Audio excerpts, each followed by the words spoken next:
స్వాగతం, నమస్కారం, జై భీమ్. నా పేరు వందన్ కుమార్. నేను జస్ట్ మీకు తెలియటం కోసం చెప్తున్నాను. నేను మున్సిపల్ అడ్మినిస్ట్రేషన్లో అడిషనల్ డైరెక్టర్గా పనిచేసి రిటైర్ అయ్యాను. జిహెచ్ఎంసి అంటే హైదరాబాద్ మున్సిపల్ కార్పొరేషన్కి కమిషనర్గా చేసిన తర్వాత ఈ పార్టీలో చేరి ఈ పార్టీలో రాష్ట్ర అధికార ప్రతినిధిగా పనిచేస్తున్నా. బహుజన్ సమాజ్ పార్టీలో బహుజన్ సమాజ్ పార్టీలోనే పనిచేయడానికి ఎందుకు అంత పెద్ద ఉద్యోగాలు చేశాను చాలామంది అడుగుతూ ఉంటారు. దానికి ఇప్పుడు సమాధానం మీకు దొరుకుతుంది దీంట్లో. సో అసలు బహుజన్ సమాజ్ అంటే ఎవరు? ఫస్ట్ బహుజనులు అంటే ఎవరు? రకరకాలుగా ఎవరికి తోచిన పద్ధతిలో వాళ్ళు దీనికి భాష్యాలు చెప్పుకుంటూ అర్థాలు చెప్పుకుంటూ వెళ్ళారు. కొంతమంది బహుజనులు అంటే బీసీలు మాత్రమే అని, మరి కొంతమంది బహుజనులు అంటే అసలు మనకు సంబంధం లేదని, ఇట్లా దానికి కరెక్ట్ క్లారిఫికేషన్ అనేది చాలామందికి తెలియక దీని మీద ఒక రకమైనటువంటి అంటే సరైన అభిప్రాయం లేకుండా పోయినాయి. సో ఈరోజు మిత్రులారా, మన స్థాయి ఎక్కడుంది ఇవన్నీ తెలుసుకోవడం కోసం, అసలు మనం ఎంతమంది ఉన్నాము, మనం ఎందుకు గవర్నమెంట్ని కులగణన చేయాలని డిమాండ్ చేస్తున్నాము, ఇవన్నీ మీకు ఈరోజు అర్థం అవ్వాలనే ఉద్దేశంతో ఈ సదస్సు మనం ఏర్పాటు చేసుకున్నాము. ఇప్పుడు మనకి ప్రధానమంత్రిగా ఉన్నారు నరేంద్ర మోడీ గారు. ఆయన బీసీ కులస్తుని చెప్పుకుంటూ ఉంటాడు. ఆయనకి ఇప్పటికి రెండు గవర్నమెంట్లు అయిపోయినాయి, మూడో గవర్నమెంట్లో ఉన్నాడు. నిజానికి ఆయన బీసీ అయ్యి ఉంటే మనం ఇంత డిమాండ్ చేయాల్సిన పరిస్థితి ఉండేది కాదు. ప్రైమ్ మినిస్టర్గా 300 మంది ఎంపీలు తనతోటి ఉన్నటువంటి 2 గవర్నమెంట్లు అయిపోయినాయి. ఇప్పుడు వేరే వాళ్ళతో కలిపి మళ్ళీ ఒక 300 మంది పైనే ఉన్నటువంటి తన వెనక ఉన్నటువంటి గవర్నమెంట్ ఆయన చేతిలో ఉంది. అయినా కానీ భారతదేశం మొత్తం కూడా బీసీలు లెక్క తేలాలి అంటే కులగణన జరగాలి అని ఒక డిమాండ్ లాగా ఎందుకు వచ్చిందనేది మనం నరేంద్ర మోడీ గారి యొక్క బ్యాక్గ్రౌండ్ మనం అర్థం చేసుకోవచ్చు. ఆయన ఉద్దేశం కానీ లేక ఆయన వెనక ఎవరున్నారని ఈ బీసీ గురించి ఎందుకు తెలియజేయట్లేదు, తెలిస్తే ఏం కొంపల మునుగుతాయి అని ఆయన చేయట్లేదు. మనం ఒక డిమాండ్ లాగా మన లెక్కలు మనం తేల్చాలని మాత్రమే అడుగుతున్నాం. అది మనల్ని వాళ్ళు పట్టించుకోవట్లేదు. ఎవరు? మోడీ గారు. అన్ని ప్రపంచ నాయకుడిగా వెలుగొందినటువంటి ప్రచారంలో ఉన్నటువంటి వ్యక్తి చివరికి డిమాండ్ చేయించుకునే పరిస్థితిలో ఉన్నాడు తప్ప దాని గురించి ఎవరో మాట్లాడలేదు. నిన్నటి వరకు అధికారంలో ఉన్నటువంటి కాంగ్రెస్ ప్రభుత్వం ఇప్పుడు బీసీ మేము చేస్తాం, బీసీ కులగణన చేస్తాం, కులగణనలో బీసీలు ఎంతో లెక్క తెలుస్తామని చెబుతున్నారు. నిన్నటిదాకా ఎందుకు చేయలేదు? దాన్ని అడిగేవాళ్ళు లేరు. నిన్నటిదాకా చేయాలి కదా. మొన్నటిదాకా వాళ్లేగా ఉన్నారు. 10 సంవత్సరాల క్రితం మొత్తం స్వతంత్రం వచ్చిన దగ్గర నుంచి వాళ్లే ఉన్నారు. చిన్న చిన్న గ్యాపులతోటి మొత్తం వాళ్లే పరిపాలించారు. వాళ్ళు ఎందుకు చేయలేదు? ఎందుకు చేయలేదంటే బీసీ జనాభా అత్యధిక జనాభా భారతదేశంలో, చాలా పెద్ద జనాభా భారతదేశంలో. మోర్ దాన్ 50% కంటే ఎక్కువ ఉందనేది మొట్టమొదట కాన్షీరామ్ గారు చెప్పేంతవరకు దీన్ని ఎవరూ పట్టించుకోవాలి. కాన్షీరామ్ గారు ఈ బీసీ జనాభాని భారతదేశ సమస్య, బీసీల సమస్యే భారతదేశ సమస్య అని ఒక స్లోగన్ తయారు చేసి భారతదేశం మొత్తం తిరిగి ప్రచారం చేసేసరికి అప్పుడు ఉలిక్కి పట్టడం జరిగింది ఈ దేశం. భారతదేశ సమస్య బీసీల సమస్య, లేక బీసీల సమస్యే భారతదేశ సమస్య అనే ఒక స్లోగన్ తోటి ఆయన తిరగడం జరిగింది. చాలామందికి తెలియకపోవచ్చు కాన్షీరామ్ గారు చేసింది. సో అలాంటి పరిస్థితుల్లో మనం ఏంటో ముందు తెలుసుకుందాం. మనం ఎంతమంది ఉన్నాము ఏంటనేది ఒకసారి చూడండి. ఈ ఆంధ్రప్రదేశ్ కుల వ్యవస్థ చూపిస్తున్నాం మీకు. ఫస్ట్ బ్రాహ్మలు 2% మంది ఉన్నారు. పైన బ్రాహ్మలు 2% మంది, 100లో 2 ఉంటారు బ్రాహ్మలు మనకి. అలాగే ఆ తర్వాత క్షత్రియులు ఒక్కళ్ళే ఉంటారు, 100కి ఒక్కళ్ళే ఉంటారు. ఆ తర్వాత వైశ్యులు వాళ్ళు ఒక 2 ఉంటారు, వైశ్యులకు 2 ఉంటారు. అంటే భారతదేశంలో ఉన్నటువంటి బ్రాహ్మణ, క్షత్రియ, వైశ్య కలిపి 5గురే ఉండేది 100కి. బ్రాహ్మణ, క్షత్రియ, వైశ్య ఉన్నారు. ఇక కమ్మ, రెడ్లు ఎంతమంది ఉన్నారంటే కమ్మ, రెడ్డి, వెలమ ఈ 3 కలిసి 10% మంది ఉన్నారు ఈ రాష్ట్రంలో. కేవలం 10%. ఇందులో కమ్మలు 3.5 నుంచి 4% మంది ఉన్నారు. రెడ్లు 5.5 నుంచి 6% మంది ఉన్నారు. వెలమలో 0.5 అంటే 0.5% కంటే కూడా తక్కువే వెలమలో. కానీ దురదృష్టం ఏంటంటే ఈ 0.5% కంటే తక్కువ ఉన్న వాళ్ళు గతంలో వెంగళరావు రూపంలో ఈ రాష్ట్రాన్ని పరిపాలించడం జరిగింది. అలాగే ఈ ఉమ్మడి రాష్ట్రంలో విడిపోయిన తర్వాత తెలంగాణని 10 సంవత్సరాలు వెలమలు పరిపాలించారు. ఏది 0.5% కంటే తక్కువ ఉన్న వాళ్ళు. ఇక మిగిలిన సంవత్సరాలు మొత్తం కూడా విడగొడితే 76 సంవత్సరాల స్వాతంత్రాన్ని విడగొడితే 54 సంవత్సరాలు కాంగ్రెస్ పేరు మీద రెడ్లు పరిపాలించారు. మధ్యలో వెలమలను తీసేస్తే ఆ 5 సంవత్సరాలు తీసేసినా కానీ రెడ్లే ప్రాబల్యం ఉంటుంది. అలాగే నిన్నటి వరకు 10 సంవత్సరాలు పరిపాలించినటువంటి తెలంగాణలో ఏది వెలమలను కూడా పేరుకు వెలమ ఆయన కనపడతాడు, కానీ మొత్తం పరిపాలన అంతా తెలంగాణలో రెడ్లుదే. దానికి ఎగ్జాంపుల్ మీరు మంత్రులు చూడండి. మంత్రివర్గం తీస్తే 6 ఉంటారు మంత్రులు. ఎస్సీలు మాత్రం ఇద్దరే ఉంటారు. బీసీలు అయితే 3-4 ఉంటారు. అంటే ఈ పరిస్థితి అన్ని 2 రాష్ట్రాల్లోనూ ఉందన్నమాట. ఇలాంటి సిచ్యువేషన్లో 10% మంది ఉన్నటువంటి కమ్మ, రెడ్డి, వెలమ భారతదేశం మొత్తంలో, లేక మన రాష్ట్రం, భారతదేశాన్ని పక్కన పెడదాం, మన రాష్ట్రం మొత్తానికి కేవలం 15% మంది ఉన్నటువంటి కమ్మ, రెడ్డి, వెలమ 10%, 5% తీసేయండి ఇంక వాళ్ళని. ఎందుకంటే వాళ్ళకే ప్రాబ్లం ఉండదు, వాళ్ళ స్త్రీలకే ప్రాబ్లం ఉండదు, వాళ్ళ ఆస్తులకే ప్రాబ్లం ఉండదు, వాళ్ళ వ్యాపారాలకే ప్రాబ్లం ఉండదు, వాళ్ళ ఒంటి మీద కానీ వాళ్ళ వైపు కానీ చూడటానికి ఎవరికైనా భయం వేస్తుంది. ఏది వైశ్య, అలాగే క్షత్రియ, అలాగే బ్రాహ్మణ. వాళ్ళు ప్రస్తుతానికి అధికారంలో పెద్దగా వాళ్ళ పాత్ర ఉండదు, కానీ అసలు అధికారం వాళ్ళతోటే స్టార్ట్ అయింది. మీరు స్వతంత్రం గురించి ఆలోచించినప్పుడు, స్వతంత్రం వచ్చినప్పుడు మొట్టమొదట మనల్ని పరిపాలించింది బ్రాహ్మలే. ఎవరు? బూర్గుల రామకృష్ణారావు, ఆ తర్వాత టంగుటూరు ప్రకాశం పంతులు, వీళ్ళందరినీ లెక్క తీసుకుంటే మనకు పాలించింది బ్రాహ్మలు. అయితే ఇప్పుడు ఆ బ్రాహ్మలు కొడుగట్టిపోయారు. పరిపాలన విషయానికి వచ్చేసరికి కమ్మారెడ్ల దెబ్బకి వాళ్ళు సైలెంట్గా ఇప్పుడు మాకు సంబంధం లేదులనే పరిస్థితిలో ఇప్పుడే మన రాష్ట్రానికి, ఉమ్మడి రాష్ట్రానికి డీజీపీగా పనిచేసినటువంటి పూర్ణచంద్రరావు గారు వచ్చారు. ఆయన డైరెక్టర్ జనరల్ ఆఫ్ పోలీసుగా పనిచేశారు. వారు రిటైర్ అయిన తర్వాత వారు కూడా ఈ పార్టీలో చేరడం జరిగింది. ఈ పార్టీలో ఇప్పుడు ప్రస్తుతం కోఆర్డినేటర్గా ఉన్నారు వారు. So welcome to the our coordinator and DGP, ex DGP Purnachandra Rao గారు. సో మిత్రులారా, సార్ ఇప్పుడే స్టార్ట్ అయింది. సో ఈ 10% మంది ఉన్నటువంటి కమ్మ, రెడ్డి, వెలమల దెబ్బకే బ్రాహ్మలు, క్షత్రియులు, వైశ్యులు సైలెంట్ అయిపోయి ఏం చేస్తున్నారు? ఈ కమ్మ, రెడ్డి, వెలమలకి సపోర్ట్ చేసుకుంటూ వాళ్ళ వ్యాపారాలని, వాళ్ళ ఆస్తుల్ని, వాళ్ళ ఇతర వ్యవహారాలను చక్కబెట్టుకుంటున్నారు. కాబట్టి వాళ్ళకి ప్రాబ్లం లేదు. ప్రాబ్లం వల్ల ఎవరికి ఉందంటే ఇదిగో ఈ కింద ఉన్న వాళ్ళందరికీ.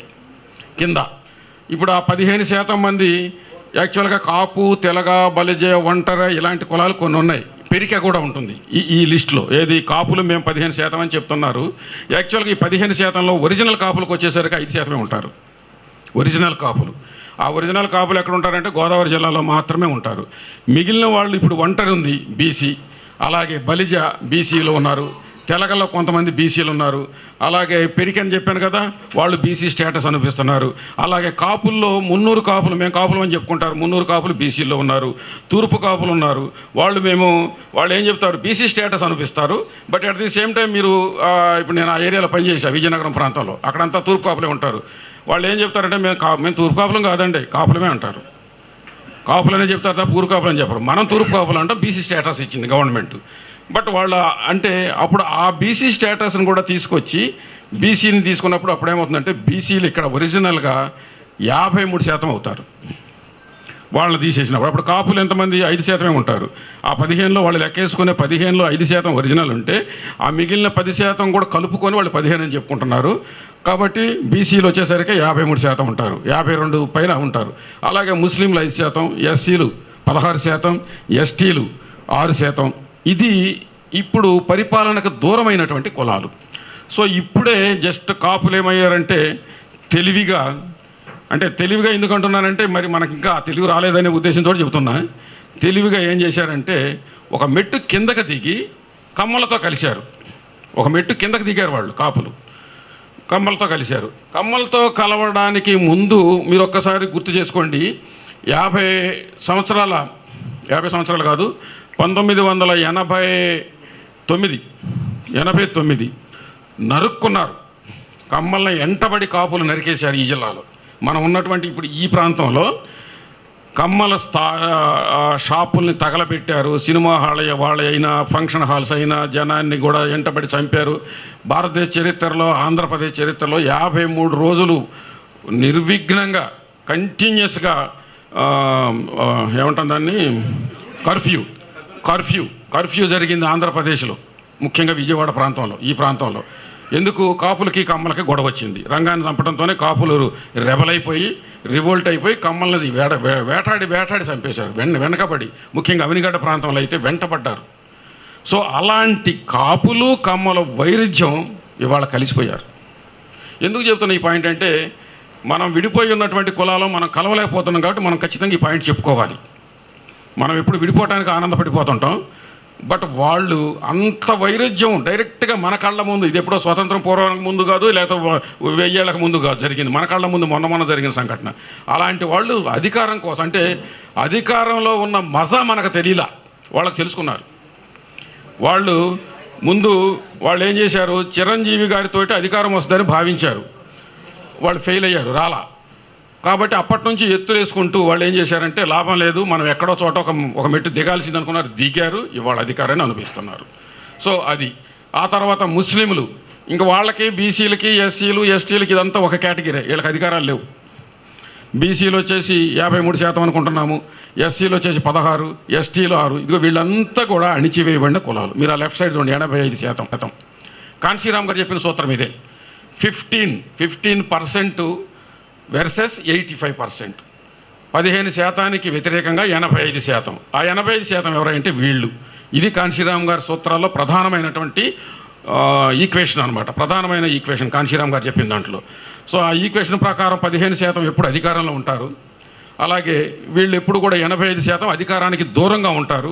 అధికారం అనేది వీళ్ళకి ఒక ఎండమావి లాంటిది, వీళ్ళకి అధికారం లాంటిది.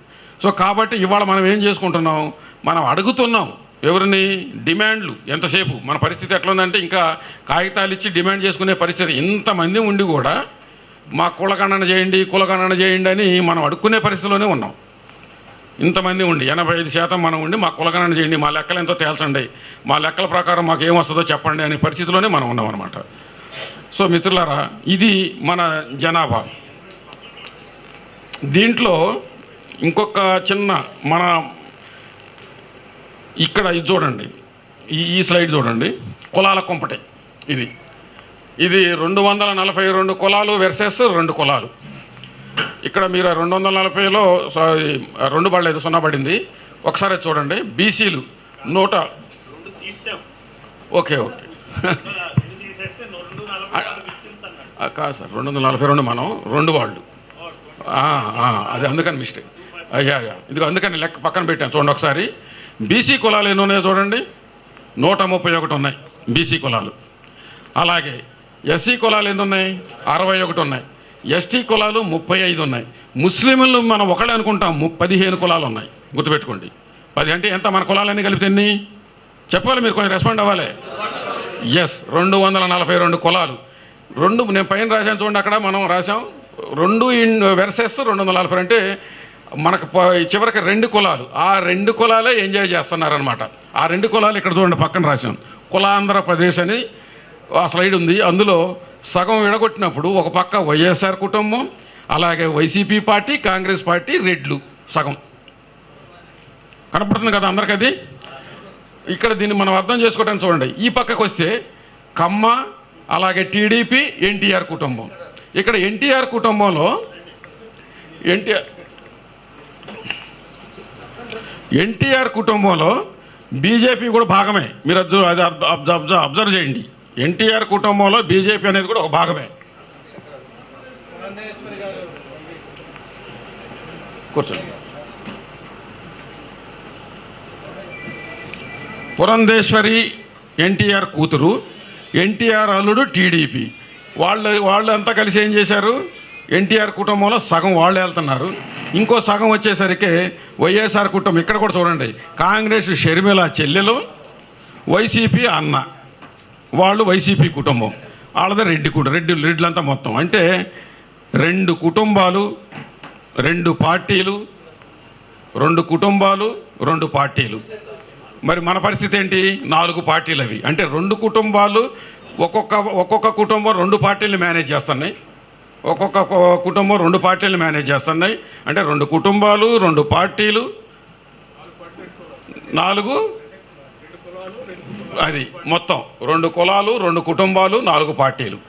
ఇంకా వేరే పార్టీ లేదు వాళ్ళ దృష్టిలో, ఇక్కడ జనాభా దృష్టిలో అలా లేకుండా చేసేసారు. ఇంకా మనం పెట్టుకున్నాం చాలా పార్టీలు, కొంతమంది సంఘాల పేరుని కొన్ని పార్టీలుగా కన్వర్ట్ చేశారు. అలాగే జాతీయ పార్టీ అయినటువంటి బీజేపీ ఉంది, అతిపెద్ద 3వ జాతీయ పార్టీ బీఎస్పీ. బీఎస్పీ మూడో జాతీయ పార్టీ. ఫస్ట్ పొజిషన్లో ఉంది కాంగ్రెస్, సెకండ్ పొజిషన్లో బీజేపీ, మూడోది బీఎస్పీ. ఇవన్నీ ఏం లేనట్టుగా తయారు చేశారు ఆంధ్రప్రదేశ్ని. 2 కుటుంబాలు కలిసి 4 పార్టీలు మేనేజ్ చేస్తూ 2 కులాల వాళ్ళు, 2 కులాలు, 2 కుటుంబాలు, 4 పార్టీలు. ఎంత దుర్మార్గమో ఒకసారి ఆలోచించండి. ఇది మనకు అర్థం కాలే. సో అంటే 242 కులాలనే 2 కుటుంబాలు, 2 కులాలు వెళ్తున్నాయి. అది కూడా 2 కుటుంబాలు కలిసి. సో ఇది మన సిచ్యువేషన్. నెక్స్ట్ ఒక్కసారి అసలు మనం ఇది చెప్పుకోవలసినటువంటి పరిస్థితి ఇదంతా. ఎందుకంటే అసలు మన చరిత్ర ఒకసారి చూడండి. మనం ఎంతసేపు వీళ్ళని పూజిస్తాం, వీళ్ళ బర్త్డే రోజున, లేకపోతే వీళ్ళ జయంతులు వర్ధంతుల పేరు మీద మనం వీళ్ళని దండలేసి పూజిస్తాం. బహుజన సమాజం యొక్క అసలు వీళ్ళు బహుజన సమాజాన్ని నిర్మించింది నిర్మాతలు, పోరాట యోధులు. ఈ వ్యవస్థ మొత్తానికి వెలుగు లాంటి వాళ్ళు వీరు. ఈ వ్యవస్థలో ఉన్నటువంటి అవకతవకల్ని, అసాంఘికమైనటువంటి వ్యవహారాలన్నింటినీ కూడా తిరుగుబాటు చేసి మనకి కనువిప్పు జయించినటువంటి మహాపురుషులు వీళ్ళు. మొట్టమొదట భారతదేశంలో మనం పూర్వకాలంలో అంటే ఏన్షియంట్ పీరియడ్లో బుద్ధుణ్ణి అనుసరించినటువంటి అశోకుడు సామ్రాజ్యం, అలాగే హర్షవర్ధనుడు, కనిష్క వీళ్ళని తీసేస్తే యాక్చువల్గా వాళ్ళే. ఎందుకంటే ఆ రోజుల్లో కులానికి వ్యతిరేకంగా వాళ్ళ పరిపాలన అద్భుతంగా పరిపాలన చేశారు. బుద్ధుడు మొట్టమొదటగా కులానికి వ్యతిరేకంగా వెలుగెత్తింది, గొంతెత్తింది బుద్ధుడైతే, ఆ తర్వాత ఆయన సిద్ధాంతాన్ని లేక ఆయన చెప్పిన మాటల్ని అశోకుడు తన పరిపాలనలో చేశాడు. ఆ తర్వాత కనిష్కుడు ఫాలో అయ్యాడు. ఆ తర్వాత హర్షవర్ధనుడు. వీళ్ళంతా అది ఏన్షియంట్ పీరియడ్. సో దాన్ని మనం కాసేపు ఆపేసి మోడర్న్ పీరియడ్కి వస్తే ఆధునిక కాలం ఒక 200 సంవత్సరాలకు వెనక్కి వెళితే, ఈ ఆధునిక కాలంలో మొట్టమొదటగా ఈ భారతదేశంలో ఉన్నటువంటి అసహ్యకరమైనటువంటి కుల వ్యవస్థకి మొట్టమొదటగా ఎదురు తిరిగింది, పోరాటం చేసింది మహాత్మా జ్యోతిరావు ఫూలే. ఈ భారతదేశంలో మొట్టమొదట జ్యోతిరావు ఫూలే. ఆయన కనుక ఆనాడు ఆలోచించి ఉండకపోయి ఉంటే ఇవాళ మనం ఇక్కడ ఈ రకంగా తెల్ల చొక్కాలు వేసుకొని కూర్చునేవాళ్ళం కాదు. ఫూలే కనుక ఆనాడు తను ఆలోచించి ఉండకపోతే, ఆయన ఆలోచనకు ఒక కారణం ఏంటంటే, ఒకరోజు ఆయన తన బ్రాహ్మణుడి పెళ్ళికి వెళ్ళినప్పుడు అక్కడ ఉన్నదంతా బ్రాహ్మణులంతా చూసి ఈ శూద్ర కులస్తుడు మన దగ్గరికి రావటం ఏంటి, మన పెళ్ళికి రావటం ఏంటంటే అతను అవమానించేసి తరిమేశారు అక్కడి నుంచి. ఆ పెళ్లిలో నుంచి అవమానకరంగా తరిమేస్తే ఆయన పోయి ఆ పక్కనే ఉన్నటువంటి నది ఒడ్డును కూర్చొని బాధపడతా ఉన్నాడంట. నా పరిస్థితి ఏంటి, ఇలా ఏంటి, ఈ సమాజంలో నేను ఇంత చదువుకున్నాను, నేను బ్రిటిష్ వాళ్ళతో కూడా ఇంగ్లీష్లో మాట్లాడి మరీ పోరాటం చేయగలుగుతున్నాను హక్కుల కోసం, అయినా కానీ నా దుస్థితి ఏంటని బాధపడుతున్న సమయంలో ఆయన పక్క నుంచి కొన్ని అంటరాయన కులాలు, వాళ్ళు మహర్లు కావచ్చు, మాంగులు కావచ్చు, అంటరాయన కులాలు వాళ్ళు వెళ్తూ ఉంటే వాళ్ళ వేష భాషలను చూశాడట. వాళ్ళు మాట్లాడుకునే తీరుని, వాళ్ళకున్నటువంటి వాళ్ళ వేషం ఎలా ఉందంటే మూతికి వంటి పేష్వాల పరిపాలన. అది పేష్వాల పరిపాలనలో భయంకరమైనటువంటి అంటరానితనం ఆనాడుంది. మూతికి ముంత, మొలక తాటియాకు, అలాగే చీపురు గట్ట, ఇది వాళ్ళ వేషం. ఒక గుడ్డ కట్టుకొని, గుడ్డ పీలకలు కట్టుకొని, మూతికి ముంత ఎందుకంటే వాళ్ళు ఉమ్మేయకూడదు, ఎక్కడ రోడ్డు మీద ముంతలో వేసుకోవాలి. ఉమ్మొస్తే వాళ్ళు నడిచినప్పుడు అడుగులు కనపడకూడదు, అంటే చీపిరి ఆ అడుగులతో తుడిచేసేయాలి, చీపురు తుడిచేయాలి. అలాగే తాటాకు ఎందుకంటే శబ్దం, తాటాకు కొట్టుకుంటే వెళ్ళాలి వాళ్ళు. ఆ శబ్దం వచ్చినప్పుడు అంటరాయనోడు వస్తున్నారా అని ఏం చేసేవాళ్ళు అంటే మిగిలిన ఈ అగ్రకులాల వాళ్ళు తప్పుకునేవాళ్ళు, పక్కకి వెళ్ళిపోయేవాళ్ళు, కనపడకుండా వాళ్ళు చూడటానికి కూడా ఇష్టం లేకుండా. అంత దారుణమైనటువంటి వాళ్ళకున్నటువంటి బతుకుని చూసి, వాళ్ళ జీవన చిత్రాన్ని చూసి ఫూలే ఆలోచించాడంట, ఎందుకు వీళ్ళు ఇంత భయంకరంగా ఉన్నారు, ఇంత భయంకరంగా ఉండి కూడా వాళ్ళు ఏం బాధపడకుండా వెళ్ళిపోతున్నారు, హ్యాపీగా వెళ్ళిపోతున్నారు అనుకుంటే, అప్పుడు ఆయనకు వచ్చిన ఆలోచన ఏంటంటే, నేను చదువుకున్నాను, నాకు జ్ఞానం ఉంది, కాబట్టి నాకు ఆలోచన ఉంది, అందుకే నేను ఇవాళ జరిగిన అవమానానికి బాధపడుతున్నా. వాళ్ళకి అంత అవమానం జరిగినా కానీ బాధపడట్లేదంటే వాళ్ళకి జ్ఞానం లేదు. జ్ఞానం ఎందుకు లేదంటే వాళ్ళకి చదువు లేదు. కాబట్టి వాళ్ళకి చదువు నేర్పాలని నిర్ణయం తీసుకున్నాడు ఆ రోజు. ఎప్పుడు 1848లో జరిగిన సంఘటన ఇది. 1800 అంటే మన విప్లవం స్టార్ట్ అయ్యింది భారతదేశంలో. అందుకే కాంశీరామ్ గారు ఏం పేరు పెట్టాడంటే ఆయనకి social revolutionary of India. The first social revolutionary of India ఎవరై అంటే మహాత్మా ఫూలే. ఆయన ఆయన ఆనాడు పూలే ఆలోచించి ఏం చేశాడంటే ఒక సత్యశోధక సమాజాన్ని తన మిత్రులతో కలిసి స్థాపించి 58 పైగా స్కూళ్ళు నిర్వహించి, అలాగే ఆడవాళ్ళకైతే ఆనాడు మాస్క్ దాన్ని ఏమంటాం, బురక అంటే ఆ టైపు, దాన్ని పరదా, ఆడవాళ్ళు మగాళ్ళని చూడటానికి కానీ దగ్గరికి రావడానికి కానీ మాట్లాడటానికి కానీ అవకాశం లేదు కాబట్టి అప్పుడు ఏం చేశాడు, ఆడవాళ్ళకు కూడా చదువు నేర్పాలనే ఉద్దేశంతో తన భార్యకి చదువు నేర్పాడు. తన భార్య చదువుకున్నది కాదు, అప్పటి వరకు చదువుకోవాలా. ఆమెకు చదువు నేర్పి ఆమెను ఎంత దాకా చేశాడంటే టీచర్ ట్రైనింగ్ కూడా పంపించేసి ఆమెను ఒక మంచి క్వాలిఫైడ్ టీచర్గా తయారు చేసి ఆమెతోటి ఆడవాళ్ళకి స్కూళ్ళు పెట్టించి ఆడవాళ్ళకి చదువు ఆమె ద్వారా చెప్పించాడు. ఈయనేమో మగవాళ్ళకి స్కూళ్ళు పెట్టించి ఈయన మిత్రులందరూ కలిసి స్కూళ్ళు పెట్టి ఆ మొట్టమొదట అంటరాని వాళ్ళకే శూద్ర కులాలకి చదువు చెప్పించింది ఆయన. చదువు చెప్పించింది అంత గొప్ప వ్యక్తి అనమాట. ఎవరో జ్యోతిరావు ఫూలే. ఆ జ్యోతిరావు ఫూలే అలా చేస్తున్నాడని బ్రాహ్మణులంతా కలిసి ఏం చేశారంటే వాళ్ళ నాన్న మీద ప్రెషర్ తీసుకొచ్చేసి కులం నుంచి వెలేశారు. ఇంకా ప్రెషర్ చేసేసి ఇంటి నుంచి కూడా వెళ్ళగొట్టేశారు. ఆ తర్వాత అదే అంటరాని వాళ్ళ ఇళ్లలోకి పోయి అక్కడ వాళ్ళే ఇల్లు కట్టిచ్చేస్తే అక్కడ వాళ్ళతో జీవిస్తూ వాళ్ళ జీవితం కోసం తను పోరాటం చేశాడు. చివరికి కొన్ని కుట్రలు కూడా చేశారు బ్రాహ్మలు. ఆయన చంపించాలని మళ్ళీ అంటరాని వాళ్ళని కూడా ఉపయోగించుకున్నారు. కానీ ఆ అంటరాని వాళ్ళు జ్యోతిరావు ఫూలే డైరెక్ట్గా వాళ్ళకి చెప్పాడంట, అరే నేను ఈ పని చేస్తున్నాను మీకోసం, అది తప్పు అయితే చంపేయండి అంటే వాళ్ళు తెలుసుకొని వాళ్ళు కూడా రియలైజ్ అయ్యి ఇక ఆ మహానుభావుని నెత్తినెట్టుకొని ఆయన చెప్పిన ప్రతి పని ఫాలో అవుతూ అక్కడ చదువుకోవడం జరిగింది. ఇది మొట్టమొదట జరిగినటువంటి భారతదేశంలో విప్లవం. అందుకే is the social revolutionary of India. ఆయన మొట్టమొదట మహానుభావుడు, మహాత్మా అని అందుకే పేరు వచ్చింది. మహాత్మా అని గాంధీకి మనకి చరిత్రలో ఏం చెప్పారంటే చరిత్ర అంతా కూడా తప్పులు తడగ్గా ఉంటుంది, వాళ్ళకు అనుకూలంగా రాసుకున్నారు. గాంధీ మహాత్ముడు అని మనకు చెప్పారు. గాంధీ మహాత్ముడు ఎవరు పెట్టారో మీకు తెలిసిన? మహాత్ముడు అని ఎవరు పేరు పెట్టారు ఎవరైనా చెప్పండి, తెలిసినట్టు? రవీంద్రనాథ్ ఠాగూర్ పెట్టినాడు. రవీంద్రనాథ్ ఠాగూర్ ఒక్క మనిషి ఆయనకి ఎందుకు పెట్టాడంటే మహాత్ముడని, రవీంద్రనాథ్ ఠాగూర్ కవిత్వాన్ని గాంధీ గారు పొగిడితే నువ్వు మా గురుదేవుడు అయ్యని పొగిడినందుకు ఆయన రివర్స్ పొగడతా నువ్వు మా మహాత్ముడు అయ్యా అన్నాడు. అంతే ఒకళ్ళనొకళ్ళు పొగుడుకున్నారు. ఈయనకి మహాత్మా అని ఎవరు పేరు పెట్టారంటే మొత్తం మహారాష్ట్రలో ఉన్నటువంటి ప్రజలందరూ కలిసి బాంబేలో 1888 మే 10వ తారీఖున అందరూ కలిసి ఆయన్ని సన్మానించి గౌరవంగా పూజించి మహాత్ముడు నువ్వు మా మహాత్ముడు అని పేరు పెట్టారు. అది ప్రజలు పెట్టిన మహాత్ముడు, రియల్ మహాత్మా ఈయన. సో ఆ తర్వాత అయిపోద్దులే, అది మెయిన్ కాబట్టి చెప్పిన. సో మహాత్ముడు ఆ రకంగా చేసిన పనిని కంటిన్యూ చేసింది సాహు మహారాజ్. ఆయన బీసీ కులస్తుడే. ఈయన మహాత్ముడేమో బీసీ పూలే కులం, మాలీ కులం. ఆ తర్వాత ఆయన చేసిన పోరాటాన్ని కంటిన్యూ చేసింది మహారాష్ట్రలో సాహు మహారాజ్. ఆయన నిజంగా మహారాజే, ఆయన కూడా బీసీ కులస్తుడే. ఆయన రాజుగా ఉండి అంటరాని వాళ్ళకి, తర్వాత అతిశూద్రులకి, శూద్రుల్ని దగ్గర చేర్చి బ్రాహ్మణుల్ని పక్కకు పెట్టేసి బ్రాహ్మణుల్ని 50% ఆయన కొలువులో ఉన్నటువంటి 50% తీసేసి అంటరాని వాళ్ళకే ఇతర కులస్తులకి ఉద్యోగాలు ఇచ్చి మొట్టమొదటి రిజర్వేషన్ అనే కాన్సెప్ట్ తీసుకొచ్చింది ఆయనే. రిజర్వేషన్ అంతకుముందు రిజర్వేషన్ అనేది లేదు, అంతకుముందు లేదు. రిజర్వేషన్ రాజ్యాంగంలో పెట్టడానికి అంబేద్కర్ కారణం ఏంటంటే ఈ సాహు మహారాజ్ చేసినటువంటి పోరాటం. ఆయన పెట్టినటువంటి రిజర్వేషన్నే అంబేద్కర్ రాజ్యాంగంలో పెట్టాడు. అలాగే అంబేద్కర్ రాజ్యాంగంలో ఫూలే పోరాడిన హక్కులన్నీ కూడా రాజ్యాంగంలో పెట్టడం జరిగింది అంబేద్కర్. ఆ తర్వాత సాహు మహారాజ్ తర్వాత నారాయణ గురు దేవాలయాల కోసం మనకు ప్రవేశాలకి మనకు లేదు, మన ప్రజలకు ఎవరికి కూడా దేవాలయాల్లో ప్రవేశం లేదు. ప్రవేశం లేని పరిస్థితుల్లో ఆయన బ్రాహ్మణులకు వ్యతిరేకంగా పోరాడి దాదాపుగా 67 దేవాలయాలు, శివాలయాలు కట్టి మీరు రానిచ్చేది ఏంటి మాకని వాళ్ళతో పోరాటం చేసి ప్రజలందరినీ కలుపుకొని ఆయన కూడా బీసీ కులస్తుడే. యజవా కులం అంటే గౌడ కులం. అక్కడ గౌడ కులం, ఇక్కడ మనం గౌడ అంటాం. కానీ అక్కడ గౌడ కులం అది అప్పట్లో ఇవన్నీ కూడా దూరంగా ఉన్నటువంటి అంటరాని కులాల కింద లెక్క అక్కడ కూడా.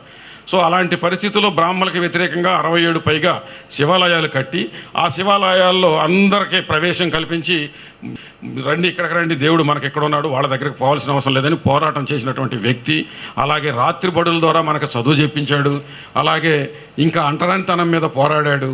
ఇలా అనేక విషయాల మీద పోరాడాడు. ఆయన బీసీ కులస్తుడే. ఇప్పటి వరకు మనం చెప్పుకున్న ముగ్గురు బీసీ కులస్తులే. తర్వాత 4వ వ్యక్తి పెరియార్ రామస్వామి. ఈయన బీసీ కులస్తుడే, బలిజ కులం. నెల్లూరు ప్రాంతం నుంచి వలస వెళ్ళినటువంటి బలిజ కులస్తుడు. అంటే ఉమ్మడి మనకు ఒకప్పుడు మద్రాసు రాష్ట్రంలో ఉండేవాళ్ళం మనం. అప్పుడు ఇవన్నీ కూడా అక్కడికి షిఫ్ట్ అయిపోయినాయి. ఇప్పుడు ఇవాళ చెప్పాలంటే స్టాలిన్ కూడా ప్రకాశం జిల్లా నుంచి వలస వెళ్ళిన ఫ్యామిలీయే స్టాలిన్. అలాగే ఆయన పెరియార్ రామస్వామి మద్రాసు బేస్డ్గా పోరాటం చేస్తూ నువ్వు డిస్టర్బ్ చేయక తర్వాత మద్రాసు రాష్ట్రం బేస్డ్గా పెరియారు తన పోరాటంలో మహిళలకి మొట్టమొదటిగా హక్కులు కావాలని పోరాటం చేసింది ఆయనే. మహిళలకి కూడా మనుషులే, మనతో సమానమే అని హక్కులు పోరాటం చేశాడు. అలాగే సెల్ఫ్ రెస్పెక్ట్ నేర్పింది ఆయనే. ఒరే బాబు, మనం తినకపోయినా మన ఆత్మగౌరవం మనకు ముఖ్యం అని సెల్ఫ్ రెస్పెక్ట్ను బోధించినటువంటి సెల్ఫ్ రెస్పెక్ట్ మూమెంట్ తీసుకొచ్చాడు ఆయన. ఇక్కడ మన ఆంధ్రప్రదేశ్ ప్రాంతంలో ఏమైంది దీనికి ఆయన ఎవరు తర్వాత మూఢనమ్మకాలకు వ్యతిరేకంగా పోరాటం చేశాడు. అంటరాని కులానికి వ్యతిరేకంగా పోరాటం చేశాడు. సో ఆయన ఎంత తీవ్రంగా అక్కడ బ్రాహ్మణిజం ఉండేదంటే తమిళనాడులో ఒక బ్రాహ్మడు ఒక తాచుపాము నాగుపాము ఎదురైతే పామును వదిలేయండి, బ్రాహ్మణ్ణి చంపండి అని పిలిపించినారు. అంత దారుణమైనటువంటి పరిస్థితి అక్కడ ఉండేదన్నమాట తమిళనాడులో. మీరు పాము వల్ల ఏం నష్టం లేదు మనకి దానివల్ల, కానీ వీడి వల్ల ప్రాబ్లం అని ఒక పిలిపించిన పరిస్థితి చరిత్రలో అదొక ఇంపార్టెంట్ అంశం. ఆ తర్వాత వీళ్ళ పొగరంతా జంజాల్లో ఉందని జంజాలను తెంపేసేవాళ్ళు.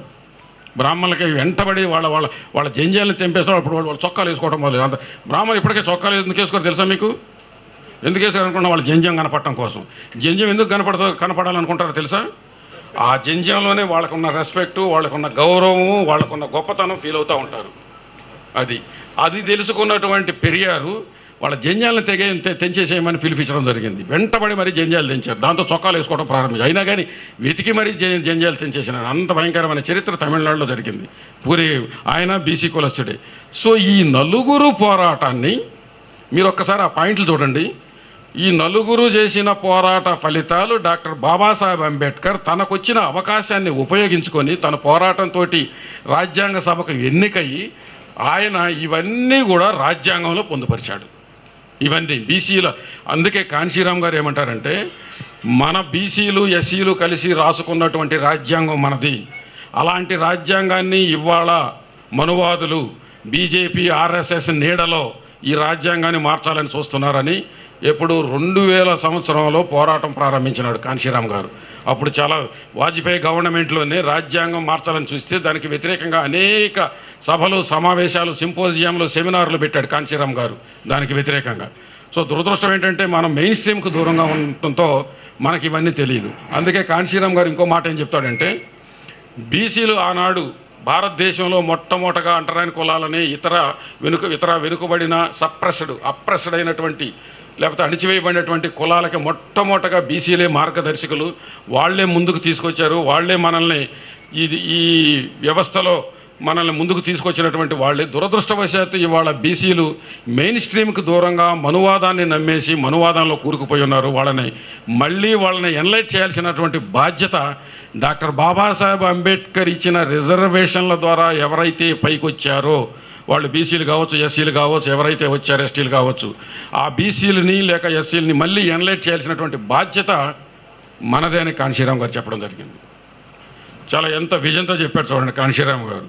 మెయిన్ స్ట్రీమ్కు దూరంగా ఉన్నటువంటి బీసీలనే మళ్ళీ తీసుకురావాల్సినటువంటి బాధ్యత ఈ రిజర్వేషన్ల ద్వారా పైకి వచ్చిన వాళ్ళదే అని కాన్షీరామ్ గారు చెప్పారు.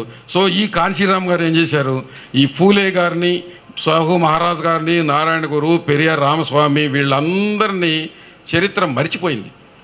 మీరు ఒక్కసారి మీ అకాడమిక్ బుక్స్లోకి గుర్తు తెచ్చుకోండి. మీరు చదువుకున్న వాళ్ళు చాలామంది ఇక్కడ అందరూ ఉన్నారు కనుక అకాడమిక్ బుక్లో సత్యశోధక సమాజం గురించి 2 లైన్లు రాసి ఉంటుంది, 2-3 లైన్లు. సోషల్లో నేను చదువుకున్నప్పుడు మా జనరేషన్లో అదే 3 లైన్లు ఉంటుంది. అది ఏంటో మాకు తెలియదు, ఊరికే ఏదో సిలబస్లో ఒక భాగంగా చదువుకోవటమే. కానీ చరిత్ర మొత్తం బయటకు తీసింది కాన్షీరామ్. వీళ్ళందరూ చరిత్రలో బరి అయిపోతే మొత్తం దాని అంతా తవ్వి తీసి భారతదేశానికి మొత్తానికి తెలియజేసి అనేక సైకిల్ ర్యాలీల ద్వారా ఉద్యోగస్తుల్ని సమీకరించి వాళ్ళ ద్వారా అలాగే తన అనుచరుల ద్వారా సైకిల్ ర్యాలీలు తీసి ఈ భారతదేశం మొత్తాన్ని రాజకీయంగా చైతన్యం చేసినటువంటి వ్యక్తి. రాజకీయ అధికారమే పరమావధి, అన్ని సమస్యలకు పరిష్కారం అధికారమే, రాజకీయ అధికారమే అని చెప్పింది కాన్షీరామ్ గారు ఫైనల్గా. సో అది ఆయన అలా చెప్పడానికి మొత్తం చరిత్ర ఇదనమాట కారణం.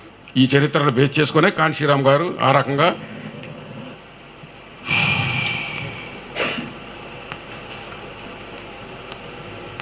సో ఇది ఒక్కసారి చూడండి మన బలం అయిపోయింది మనకు బలం చూడండి Phule Ambedkar Kanshi Ram just swat analysis అంటాం దీన్ని మన స్ట్రెంత్ ఏంటి మన బలం ఏంటి మన బలహీనత ఏంటి మనకున్న అవకాశాలు ఏంటి అనేదాన్ని స్వాట్ అనాలిసిస్ అంటాం అందుకని చెప్తున్నా ఫాస్ట్గా ఫూలే అంబేద్కర్ కాన్షీరామ్ మన బలం మన రాష్ట్రంలోని ప్రతి గ్రామంలో బహుజనులు ఉన్నారు బహుజనులు అంటే ఎవరు ఇందాక చెప్పుకున్నాం ఎస్సీ ఎస్టీ బీసీ మైనారిటీలు వీళ్ళనే బహుజనులు అంటారు ఎస్సీ ఎస్టీ బీసీ మైనారిటీలు అందరికీ జై భీమ్ మరొకసారి గట్టిగా జై భీమ్ అని చెప్తాం జై భీమ్ జై భీమ్ జై ఫూలే థ్యాంక్ యూ ఈ రోజున బీసీ సమస్య ఈ దేశ సమస్య అని చెప్పి మనకి ఒక దిశానిర్దేశాన్ని ఇచ్చినటువంటి కాన్షీరామ్ గారిని గుర్తు చేసుకుంటూ బహుజన సమాజ్ పార్టీ ఆధ్వర్యంలో బీసీ అసెంబ్లీని మనం ఈరోజు నిర్వహించుకుంటున్నాం బహుజన సమాజ్ పార్టీ రాష్ట్ర శాఖ ఈ కార్యక్రమాన్ని ఏర్పాటు చేస్తున్నది బీసీ అసెంబ్లీ అంటే ఎవరైతే ఈ రాష్ట్రంలో ఉన్నటువంటి ప్రముఖమైనటువంటి బీసీ ఉద్యమంలో ఉన్నటువంటి నాయకులు ఎవరైతే ఉన్నారో వాళ్ళందరిని ఆహ్వానించి వాళ్ళ యొక్క ఆలోచన విధానాన్ని వాళ్ళ యొక్క సూచించినటువంటి మార్గదర్శకాన్ని తీసుకొని రాబోయేటువంటి కాలంలో ఈ రాష్ట్రంలో 50% ఉన్నటువంటి బహుజనులు బీసీలు కాబట్టి ఈ బీసీల యొక్క ప్రధానమైనటువంటి డిమాండ్ ఏదైతే ఉన్నదో మేము ఆర్థికంగా రాజకీయంగా సామాజికంగా ఎదగాలంటే మేము ఎంతమందిమో మేము తెలుసుకునే హక్కు మాకు ఉండాలి అనేటువంటి కనీస ప్రజాస్వామిక డిమాండ్ మీద ఈ రోజున బీసీలందరూ కూడా దేశవ్యాప్తంగా ముక్తి కంఠంతో బీసీ జనకులగలన జరిపించాలని ఏదైతే ప్రతి 10 సంవత్సరాలు జరిగేటువంటి జనగణన ఏవైతే ఉన్నదో ఈ జనగణన కుల జనగణన పేరుతో తప్పకుండా జరగాలనేటువంటి ఉద్దేశంతో పెద్ద ఎత్తున డిమాండ్ చేస్తూ ఈ రోజున అనేక రకాలైనటువంటి ఆందోళనలు ఉద్యమాలతోటి ఈ దేశంలో ఉన్నటువంటి పాలక వర్గాలకి ఒక ఛాలెంజ్ ఇస్తున్నారు అదేవిధంగా బీసీ కులాల్లో ఒక చైతన్యం నింపుతున్నారు దీన్ని ఈ డిమాండ్ అనేటువంటి చాలా న్యాయమైనటువంటి డిమాండ్ అని మరి కాన్షీరామ్ గారు యొక్క ఉద్యమమే ఈ దేశంలో మండల ఉద్యమాన్ని స్టార్ట్ చేసింది కాన్షీరామ్ గారు కాబట్టి ఆయన అడుగుజాలు నడుస్తున్నటువంటి బహుజన సమాజ్ పార్టీ ఏదైతే ఉన్నదో ఈ అంశాన్ని ప్రధానంగా స్వీకరించి ఈ రాష్ట్రంలో కూడా బీసీల జనగణన కావాలి కాబట్టి కులగణన ఖచ్చితంగా జరగాలి అనేటువంటి అంశంతో దాన్ని ఒక ఉద్యమంగా తీసుకెళ్లాలనే ఉద్దేశంతో మొదటి స్థాయిలో ఈ రౌండ్ టేబుల్ సమావేశాన్ని ఏర్పాటు చేయడం జరుగుతున్నది కాబట్టి వచ్చినటువంటి మిత్రులందరూ కూడా పెద్దలందరూ కూడా నాయకులందరూ కూడా మీ అభిప్రాయాలను తప్పకుండా తెలియజేసి రాబోయేటువంటి ఈ కుల జనగణన అనేటువంటి ఉద్యమానికి మనం ఖచ్చితంగా ఇక్కడి నుంచి నాంది పలకాలనే ఉద్దేశంతో ఈ కార్యక్రమాన్ని ఏర్పాటు చేస్తూ ఉన్నాం కాబట్టి ఈ రోజున ఏదైతే మన మహాపురుషుల్లో ఒకరైనటువంటి నారాయణ గురు గారి జన్మదినోత్సవం అనేటువంటిది ఈ డేటు ఈ ఆగస్టు 20వ తారీఖునటువంటి దాన్ని ఈ రోజున ఈ ఉద్యమానికి నాందిగా ఇక్కడి నుంచి స్టార్ట్ చేస్తూ ఉన్నాం కాబట్టి మనం ఈ రోజున ప్రత్యేకంగా నారాయణ గురు గారిని ఒకసారి జ్ఞాపకం చేసుకుంటూ ఈ ఉద్యమాన్ని ముందుకు తీసుకెళ్లేటువంటి క్రమంలో ఆయన గురించి 2 మాటలు అదేదంటే ఇంతకుముందు మరి వందన కుమార్ గారు చెప్పారు ఆయన కూడా ప్రత్యేకంగా 2 విషయాలు ఆయన గురించి ఆయన ప్రస్తావించి నేను కార్యక్రమాన్ని ముందుకు తీసుకెళ్దాం ముఖ్యంగా కేరళ ప్రాంతంలో దక్షిణ భారతదేశంలో ఒక యజవా కులానికి సంబంధించినటువంటి అది ఈ రోజున బీసీ కులంగా పరిగణించబడుతున్నది. వాస్తవానికి ఆయన జీవించిన కాలంలో బీసీలను కూడా అంటే యజవా కులాన్ని కూడా అంటరాని కులంగా చూసినటువంటి ఒక దౌర్భాగ్యమైనటువంటి దుర్మార్గమైనటువంటి బ్రాహ్మణీయ వ్యవస్థ నెలకొన్నటువంటి ఆ కాలంలో ఈ బ్రాహ్మణ వ్యవస్థకు వ్యతిరేకంగా ఈ బహుజనులకు ఏదైతే గుళ్ళోకి రానిచ్చే అవకాశం లేదో, గుళ్ళో ఉన్నటువంటి దేవుణ్ణి కనీసం దండం పెట్టుకునే అవకాశం లేనటువంటి పరిస్థితుల్లో ప్రత్యేకమైనటువంటి దేవాలయ ఉద్యమాన్ని, శూద్రులకు ప్రత్యేక దేవాలయ ఉద్యమాన్ని నడిపించినటువంటి ఒక మహానాయకుడు, మహాయోగి, మహా సంఘ సంస్కర్త నారాయణ గురు.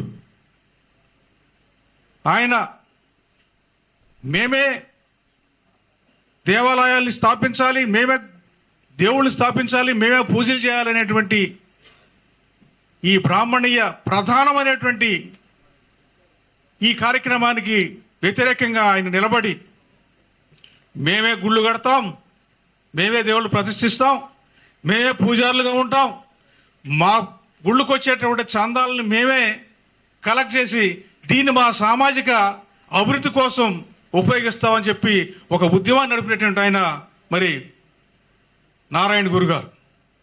కాబట్టి ఆయన్ని ఈ దేశంలో ఒక ప్రధానమైనటువంటి ఈ బహుజన ఉద్యమాన్ని నడిపించినటువంటి మహాపురుషుల్లో ఒక ప్రముఖమైనటువంటి నాయకుడిగా మన శ్రీ కానిస్టేబుల్ గారు ఆయన చరిత్ర బయటికి తీసుకొచ్చి ఆయన్ని ఈ రోజున బహుజన సమాజ్ పార్టీలో పతాక శీర్షికల్లో ఆయన్ని నిలబెట్టి ఈ రోజున ఒక భారతదేశం మొత్తం కూడా ఒక పూజనీయమైనటువంటి ఒక మహాపురుషుడిగా తీర్చిదిద్దినటువంటి చరిత్ర ఈ రోజున కానిస్టేబుల్ గౌడ బహుజన సమాజ్ పార్టీకి మరి ఈ రోజున ఒక బాధ్యతగా తీసుకుని ముందుకెళ్తున్నాం. కాబట్టి ఈ రోజున ఆ రోజున అది గుర్తు చేసుకుని నారాయణ గురు గారిని ఈ రోజున ఈ ఆంధ్రదేశంలో ఈ బీసీ అందరూ కూడా బీసీల ప్రధానమైన డిమాండ్ అయినటువంటిది కుల జనగణన అనేటువంటి దాన్ని మనం ప్రారంభిద్దామన్న ఉద్దేశంతో ఈ రోజున ఈ కార్యక్రమాన్ని తలపెట్టాం. ఈ కార్యక్రమాన్ని నడిపించవలసిందిగా మరి ఈ కార్యక్రమాన్ని మొత్తం వచ్చినటువంటి నాయకులు ఎవరైతే ఉన్నారో మరి వీళ్ళందరూ కూడా ఏమనుకుంటున్నట్టు మేము అందరూ కూడా అసెంబ్లీ అనేటువంటి పేరు పెట్టామని. అసలు మనకు కూడా అసెంబ్లీ ఉన్నది. మొన్నటిదాకా బూతులు తప్పితే ఏం మాట్లాడుకుంటే అసెంబ్లీ కాదు అది. ఇప్పుడు కొత్త అసెంబ్లీ వచ్చింది, బూతులు తిట్టుకోవడానికి కూడా అటు ఇటు రెండు వర్గాలు కూడా లేకుండా పోయింది. ఇటువంటి పరిస్థితుల్లో అసెంబ్లీలో నడిచేది అంతా ఏ జరుగుతుందంటే జరిగేది ఏంటంటే మన గురించి మాట్లాడరు, బీసీల గురించి, ఎస్టీల గురించి లేదా మైనార్టీల గురించి మాట్లాడారు. వాళ్ళంతా ఎన్ని కూడా వాళ్ళు ఇన్స్ట్రక్షన్స్ ఇస్తూ ఉంటారు, వాళ్ళకు అనుకూలమైనటువంటి వాళ్ళ చేత ఇంప్లిమెంట్ చేస్తూ ఉంటారు. కాబట్టి ఈరోజు నేను ఇక్కడ అనుకుంటున్నాను, ఇక్కడ ఉన్నటువంటి వాళ్ళందరూ కూడా బీసీ సంఘాల నుంచి వచ్చినటువంటి బీసీ ఉద్యమకారులు, బీసీ నాయకులు ఎవరైతే ఉన్నారో మీ జీవితాలన్నీ కూడా ఈ దేశంలో ఉన్నటువంటి మార్పు రావాలని, ఈ కుల వ్యవస్థ అనేటువంటిది నశించాలని, ఈ కుల వ్యవస్థ ఏదైతే ఉన్నదో మనం అణిచినటువంటి ఈ కుల వ్యవస్థకు వ్యతిరేకంగా మనం పోరాడి రాజ్యాధికారంలోకి రావాలనే ఉద్దేశంతో ఉద్యమాలు చేసినటువంటి నాయకులు ఈరోజు ఉన్నారు. మీరందరూ కూడా 85% ఉన్నటువంటి ఈ రాష్ట్రంలో ఉన్నటువంటి బహుజనులకు నాయకత్వం వహించేటువంటి వాళ్ళు, నిజమైనటువంటి నాయకత్వం వహించే వాళ్ళు మీరని చెప్పి నేను ఈ రోజున ఈ సందర్భంగా తెలియజేస్తున్నాను. కాబట్టి ఇది ఖచ్చితంగా బీసీ అసెంబ్లీనే. మీరు ఈ బహుజనుల్లో మొత్తం ఐక్యం చేయగలిగి ఈ రోజున ఈ రెండు కులాలకు వ్యతిరేకంగా మనం తప్పకుండా నిలబడితే ఇక్కడ ఉన్నటువంటి ప్రతి ఒక్కరు కూడా ఎమ్మెల్యే అవ్వగలిగినటువంటి శక్తి ఉన్నటువంటి వాళ్ళు ఈరోజు ఇక్కడ ఉన్నారు. కాబట్టి ఇది ఖచ్చితంగా బీసీ అసెంబ్లీగా దీన్ని మనం పేరు ఇంతకుముందు రౌండ్ టేబుల్ సమావేశంగా పెడదాం అనుకుంటే మా పూర్ణచంద్ర గారు ఏమన్నారంటే లేదు ఇది బీసీ అసెంబ్లీగానే జరపాలని చెప్పారు. మళ్ళీ బీసీ అసెంబ్లీ అంటే అక్కడ ఒక అసెంబ్లీ ఉంది కదా, ఇక్కడ అసెంబ్లీ ఉంది ఏంటని చెప్పి కన్ఫ్యూజన్ వస్తుందని బ్రాకెట్లో రౌండ్ టేబుల్ సమావేశం ఒకటి పెట్టాం.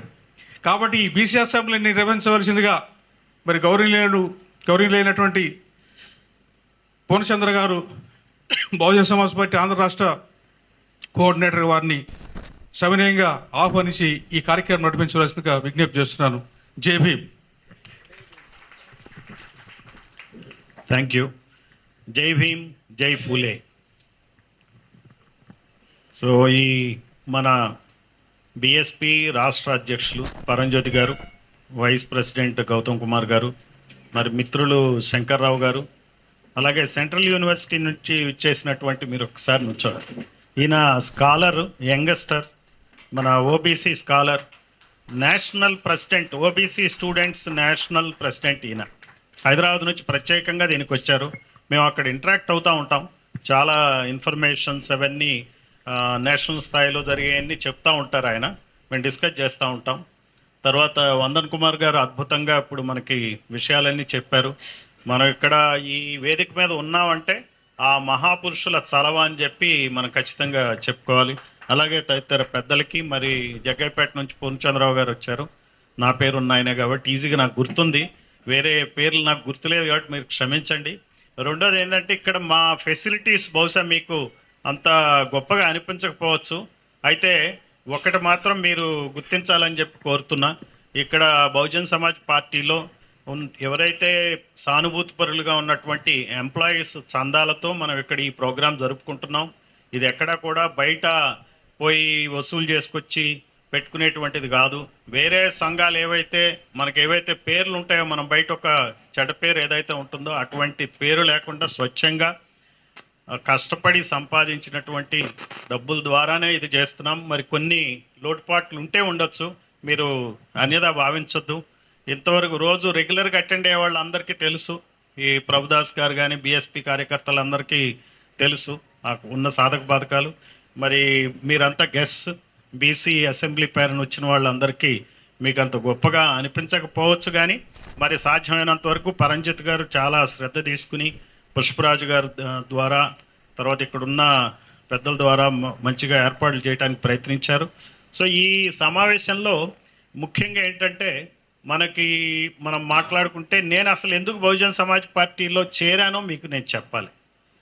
బహుజన్ సమాజ్ పార్టీ అంటే జనరల్గా ఎస్సీల పార్టీ అని పేరు బయట, అవునంటారు కాదంటారు? ఏమైనా డౌట్ ఉందా మీకు? మీరు ఏమైనా మొహాడు పడుతున్నారా? నేనేం మొహాడు పట్టలే, నేను క్లియర్గా చెప్తున్నా. అయితే నేను చూసా ఈ సమాజంలో సేవ చేయాలి అని అంటే రిటైర్ అయిపోయినాక నేను ఆలోచించాను. ఒక ప్రైవేట్ జాబ్ కూడా చేసినా బాగా పైసలు వచ్చినా కానీ మరి నాకేం సాటిస్ఫాక్షన్ రాలా. There is no intellectual satisfaction to me. దానికనే నేను ఆలోచించాను ఏ పార్టీలో చేరితే మనం నిజంగా ప్రజలకి దగ్గరగా ఉండి సేవ చేయొచ్చని. మీకు తెలుసు చాలా పెద్ద పెద్ద పార్టీలు ఉంటాయి, చేరవచ్చు, ఎంపీలు అవ్వచ్చు, ఎమ్మెల్యేలు అవ్వచ్చు, టికెట్లు రావచ్చు రాకపోవచ్చు, కానీ ఏదో పెద్ద క్లబ్లో ఉన్న ఫీలింగ్ వస్తుంది. ఫలానా పార్టీ నాయకుడు అవునా ఈయన డీజీ కాబట్టి రిటైర్ అయ్యాడు కాబట్టి సీఎం దగ్గరనో అదనో ఇదనో ఏదో కొంచెం బిల్డప్ చేసుకుని తిరగడానికి పనికి వస్తుంది. దానివల్ల నాకేం ప్రయోజనం కనపడలేదు, ఎందుకంటే నేను పెద్ద ఉద్యోగమే చేసి రిటైర్ అయ్యాను కాబట్టి నాకు ఆ సాటిస్ఫాక్షన్ ఏమి అనిపించలే. నా మనస్సుకి దగ్గరగా ఉంది ఈ సమాజానికి. ఏదైతే ఏ ప్రజలైతే దూరం అవుతున్నారో అధికారానికి దూరమైన ప్రజలకి దగ్గరున్న పార్టీ ఒక బహుజన్ సమాజ్ పార్టీ అనిపించింది. నేను అందువల్ల బహుజన్ సమాజ్ పార్టీలో చేరాను. ఈ బహుజన్ సమాజ్ పార్టీలో చేరడం అంటే ఎస్సీల పార్టీ కాదు, ఇది బీసీల పార్టీ కాదు, అలానే ముస్లింల పార్టీ కాదు, ఇది అందరి పార్టీ. బీసీ, ఎస్సీ, ఎస్టీ, మైనారిటీల పార్టీ అనేటువంటి అభిప్రాయం తీసుకురావాలనే ఉద్దేశంతో కనీసం ఒక 10 సంవత్సరాల పాటు నేను ఇక్కడ పనిచేద్దామని అనుకుంటున్నాను. దానిలో భాగంగానే ఈ రోజున ఇక్కడ మనం బీసీ అసెంబ్లీ ఏర్పాటు చేసుకున్నాం. నేను కొన్ని ప్రాంతాలు తిరిగాను ఇప్పటివరకు. మొన్న జగ్గైపేటలో దాదాపుగా 18 బీసీ కులాల వాళ్ళ సదస్సు నిర్వహించారు. ఆ first time denotified tribes Srinivas గారు వారే చెప్పారు అసలు మా డిఎన్టీ గురించి మాట్లాడే వాళ్ళు లేరని. బీసీ, ఎస్సీ, ఎస్టీ, మైనారిటీ అంటారు, డిఎన్టీ ఎక్కడ ఉంది అనేటువంటి ప్రశ్న కూడా ఆయన వేశారు. సో ఇట్లా గుర్తింపు లేకుండా పోతున్నాం మనం అందరం. ఇందాక వందన్ కుమార్ గారు చెప్పినప్పుడు విడివిడిగా ఉంటున్నాం, ఒకే కులం పైకి రావాలని చూస్తున్నాం. అలా కాకుండా కులాలు కలవందే మనం పైకి వచ్చే ప్రసక్తే లేదు. మనల్నేమో కులాలుగా విభజించి పాలించారు గ్రామాల్లో. మొత్తం గత 3000 సంవత్సరాలుగా మనల్ని విభజించి పాలించారు. ఆ గ్రామంలో ఒక పెద్ద మనల్ని విభజించి వివిధ వృత్తుల వాళ్ళగా విభజించి అసలు ఎంత హీనాతిహీనంగా చూశారంటే అసలు వాళ్ళు హీనంగా చూస్తున్నారు అనేటువంటి స్పృహ కూడా మనకు లేకుండా పోయింది. నేను చెప్పింది మీకు కమ్యూనికేట్ చేయగలిగానో లేదో. ఇప్పుడు ఎదుటివాడు ఒరే అని అంటే ఒరే అంటున్నాడు నన్ను అనేటువంటి అభిప్రాయం మనకు కలగట్లే. వాడు ఒరే అంటూ సాధారణం కదా అనుకుంటాం. ఇంట్లో తండ్రి కొడుకుని ఒరే అంటాడు, బయట కూడా ఒక కులం అతను ఇంకో కులం అతన్ని ఒరే అంటే ఏంటి వీడెవడు నన్ను ఒరే అంటున్నాడు, వీడేమన్నా తండ్రి కాదు కదా అనే స్పృహ కూడా కోల్పోయిన విధంగా, అంటే ఒక్క ఒరే మాటలోనే అంత వ్యత్యాసం, అంత వివక్ష ఉంది. సో ఆ రకమైనటువంటి గ్రామాల్లో అంత భయంకరమైనటువంటి వాతావరణం ఉంది. ఇదే మీరు ఒక పెళ్లి దగ్గరికి వెళ్ళారు అనుకోండి, ఒక పెద్ద వాళ్ళ ఇంట్లో పెళ్లికి వస్తే బిక్కుమిక్కుమంటూ ఆ పెళ్లి కట్టంటే వెళ్ళిపోతారు. అవునంటారు కాదంటారా మీరు?